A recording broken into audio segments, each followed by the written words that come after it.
We'll get started. And evening, y'all. How's it?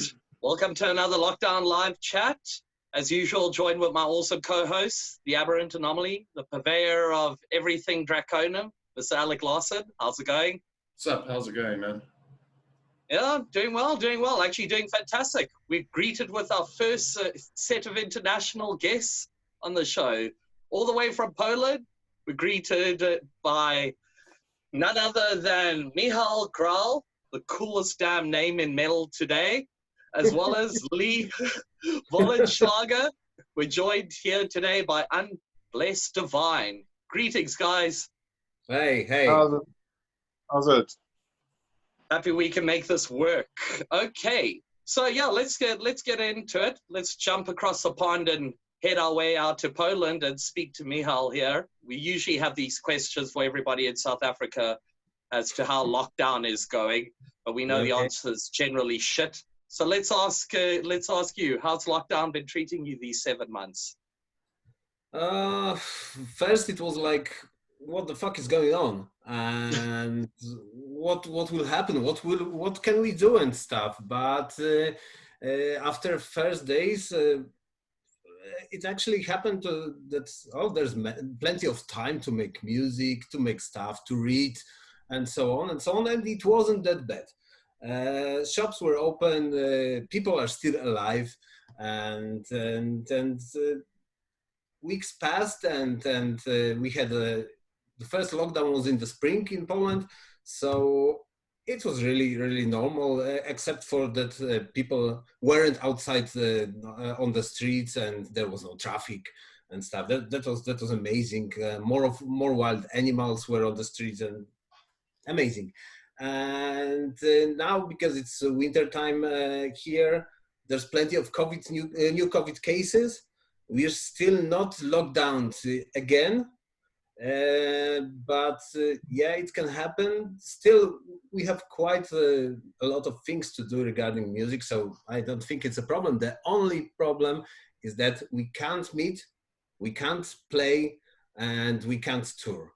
And that's a pain in the ass, because we have many good songs and we want to crash the stages, and we fucking can't. So that's the main problem. We're stuck at home, we're stuck in our countries, and we don't know when it will stop. Yeah, it's knocked the entire industry on its ass. Well, I mean, on the plus side, I mean, there's also new, what can only be called Industrial Blackened Death project in the form of Unblessed Divine has kind of come into creation. So let's hit this question out to you, Lee.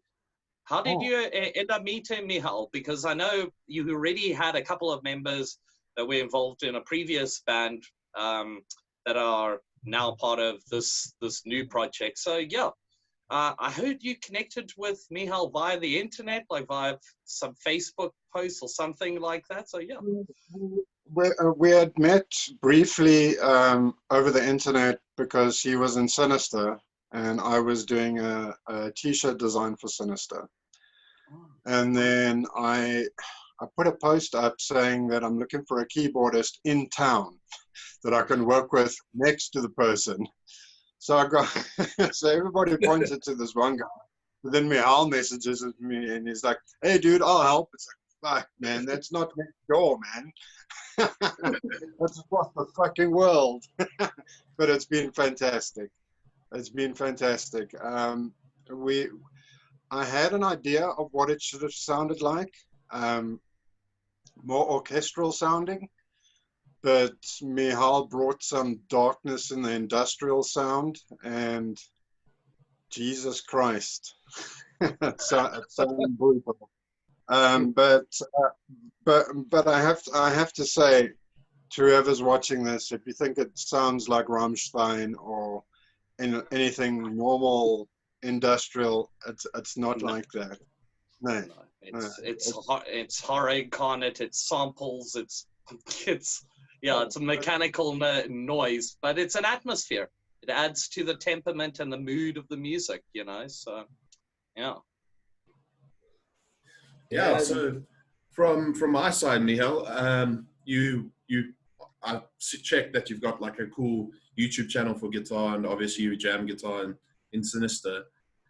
How's the transition been from going from guitar to like keyboard and synthesizers and, you know, like samples? And who are your main influences when it comes to keyboards and synths and, you know, like samples and whatnot? Well, both guitar and keyboards were in my life for quite a time. I started doing keyboard and synth stuff like 15 years ago. I was influenced by some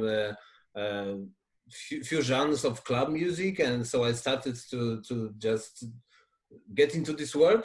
And then I mainly focused on guitar. Either it was in Sinister or in Trauma or in other bands.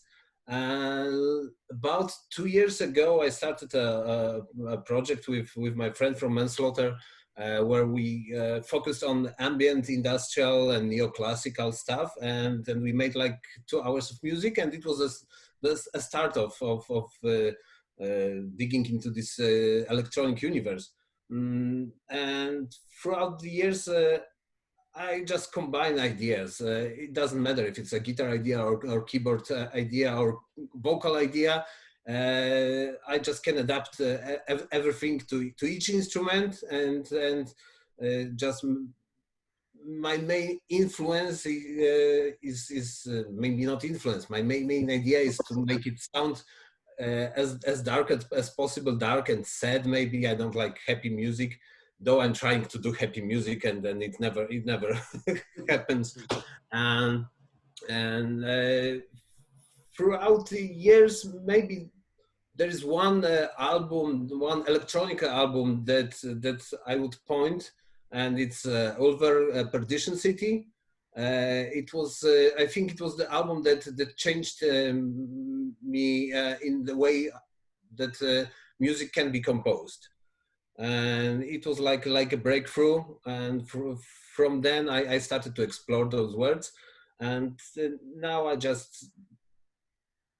feel each instrument, so it's easy to me to just put some new ideas. And as Lee knows, when I'm doing ideas, he sends me a song, and I do mainly keyboards, but sometimes I add guitar, I add vocals, I add something. And it's just music, so it's good to explore as long as it fits in the dark style. Excellent. To carry on with the sort of synthesizer train, I was kind of wondering what gear you use in terms of like synthesizers, keyboards, maybe some of the plugins. It's more from how would you recommend a noob getting into the sort of industrial sound? Like, what would you recommend for them as a starting point? Say a youngster wants to get into that sort of sound. Virus TI, a Nord lead. Yeah, there's plenty of plugins, plenty of gear on the market right now.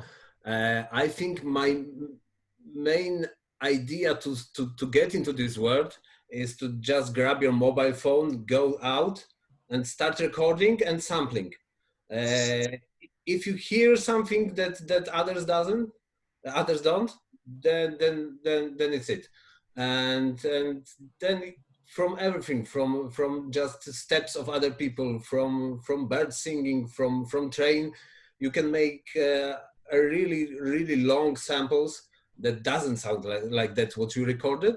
And I think it was my step into the industrial world. And right now I'm exploring many VST plugins, and actually you can use 1 or 2 and it's okay. Because if you use 100, then you don't know which one sounds like. Just I think that grab your mobile phone and go out and record. And if you hear stuff, then you're going deeper and deeper and deeper. Hell yeah. Analog all the way. It feels more organic. Yeah. So yeah, let's bring this back to Lee, because obviously we've been talking a lot about the sounds, but there's also something that comes with, I guess you would call like the themes and the ideology around the names of the band, and even the title single, The Glowing Darkness. There's almost like a melancholy feel, like up and down to everything, like a sense of like dark tranquility, for use of a better word. You obviously have a lot of crazy ideas when it comes to riffs, probably thousands of riffs and a lot of lyrics in mind. Moving forward with the project, do you have like certain track titles or certain like lyrics that you would like to implement into the tracks, or does it kind of come across more in the sense of writing the lyrics and then bringing in, well, writing the tunes and then bringing in the lyrics at the end? No, the lyrics always come last. The lyrics are important to bring across the more darkened feel, but the music is the most important thing. Obviously the vocal arrangements and everything, but the lyrics are important, but not as important as the music. Well, I guess that kind of leads into the next question when it comes to stage design and the actual imagery of what the band wants to portray. Is this something that you've put much thought into it, like when you guys eventually start touring? A lot. It's going to be a spectacle. We're not just going to be 5 guys with jeans and a t-shirt on. It's going to.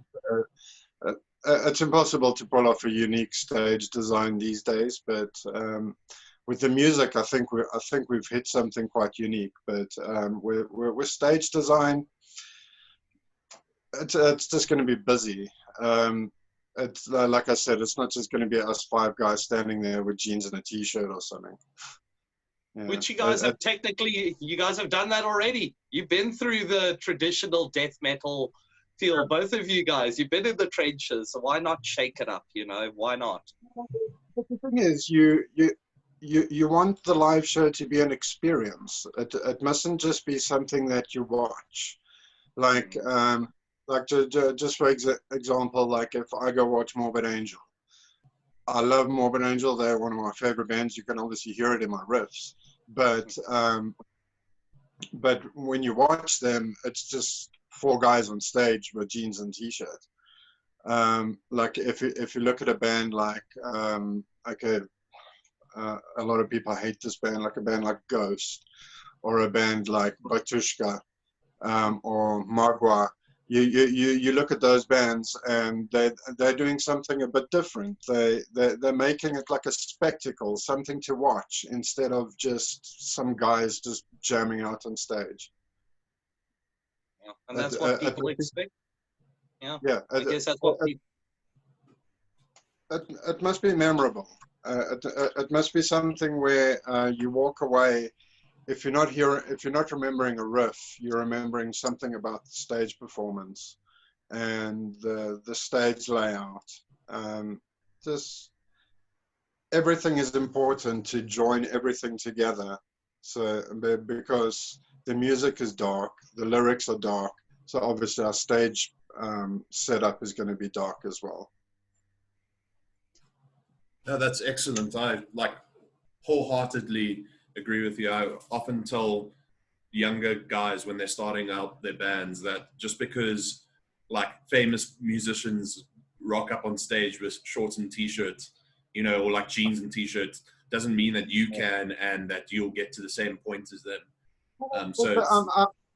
I'm not saying that there's anything wrong with that neither.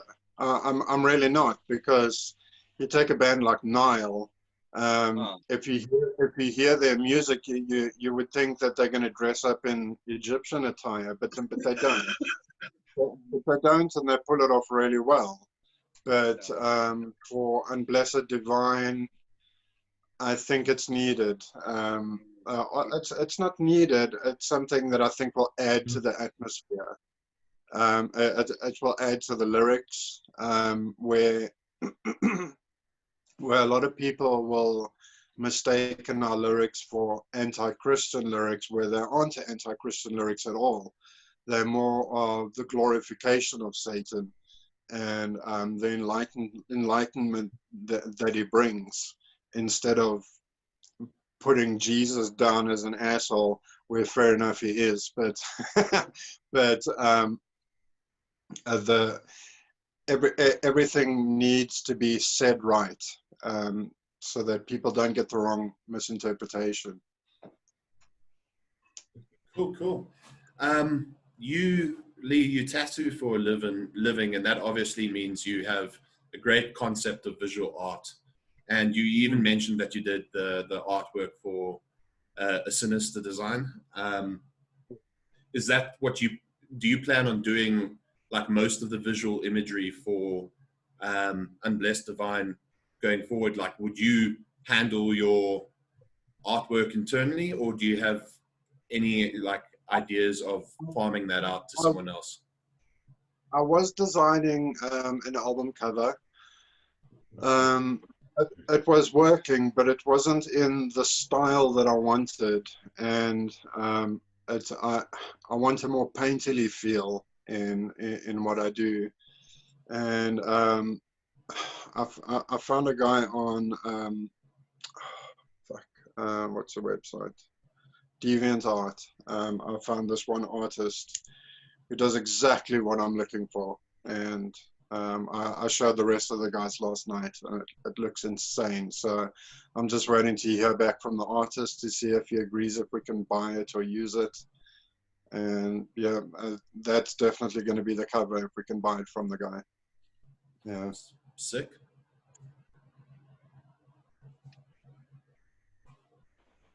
Yeah.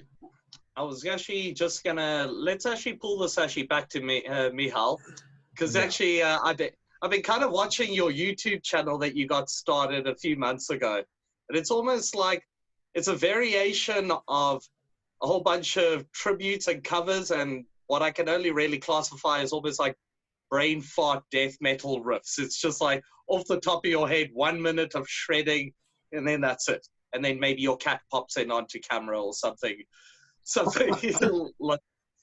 like that. So yeah, you really watched them. I really did. I was actually wondering, because this is quite an intense band full of very knowledgeable and, dare I say, opinionated guitarists. How's the process actually been like working with obviously all the other rehards, and then obviously the main man himself, Lee, when it comes to riffs? Do you ever trade ideas on certain sections of a track, like, oh, this will be a cool fill, like, or has it been a little bit more trickier, obviously being in other countries and, you know, a full-on lockdown? Well, as Lee spoke, our cooperation is really fantastic and smooth. So I got songs, full songs from Lee, and if I have an idea to change, maybe not the riff, but change the order of the riff, cut the riff or something, then of course I suggest it to Lee. And so we work like that. We mail each other the shopping lists with corrections and stuff. And then it's like, I think it's like a tradition right now in Unblessed Divine, the music shopping list. And of course, I have my guitar ideas as well, but we will just see if any of them will go into Unblessed Divine as well. Right? Yeah. And actually, all the songs are so complete at the moment. And when I get riffs from Lee, I'm, oh, fucking man, this is unbelievable. This is great. So I don't need to add anything. I just go through my keyboards and stuff. I also wrote some guitars, and then maybe they will be included in Unblessed Divine as well. But now focused on an EP, it's mainly my keyboards, because Lee guitars are just amazing, and his ideas are fucking great, man. Yeah, and I'm sure he has quite a lot of them stored up. That's the thing. It's kind of like, I can't even imagine, Lee. I mean, honestly, especially during this lockdown, have you basically just been writing at home, like in between the work and all that? Well, I've been writing and recording at home since fuck it, I think 1998. I bought myself a digital recorder. So I've been writing and recording riffs with the drum machine and this and that, putting riffs and shit together for 22 years. And all of that shit is backed up on hard drives. So if I had to say I have 20,000 riffs, I won't be lying. But the music for Unblessed Divine was written specifically for Unblessed Divine. I didn't want to take riffs from other projects and put it into this. But through the beginning of the lockdown, I was busy every day. I was busy writing music every day. And then about halfway through lockdown, my wife and I decided, fuck it, we're going to start working. And we started working. Yes, it's illegal. Yes, I'm saying it's illegal. Fuck it. We kept everything clean. Yeah, we kept everything clean. We kept everything hygienic. And we've ramped up the hygiene, obviously. Yeah, for like half of the lockdown, I was writing a lot. Now that it's summer and it's busy season in the tattoo shop, I'm not writing as much as I would like to, because Michal has sent me 2 songs that he wrote himself as well, that I just want to get around to writing this stuff. And if this doesn't happen, then this happens, then this happens, then this happens, and something gets in the way. But next on my shopping list is to get his 2 songs recorded and then sent back to him so that he can put on all of his samples. Sick.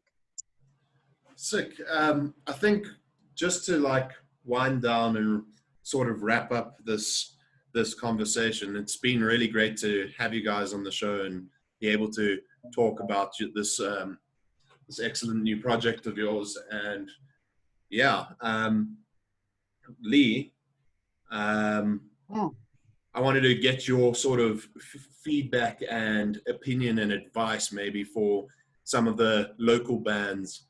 I saw like your segment on Into the Necrosphere, and I think there were some very good like points there.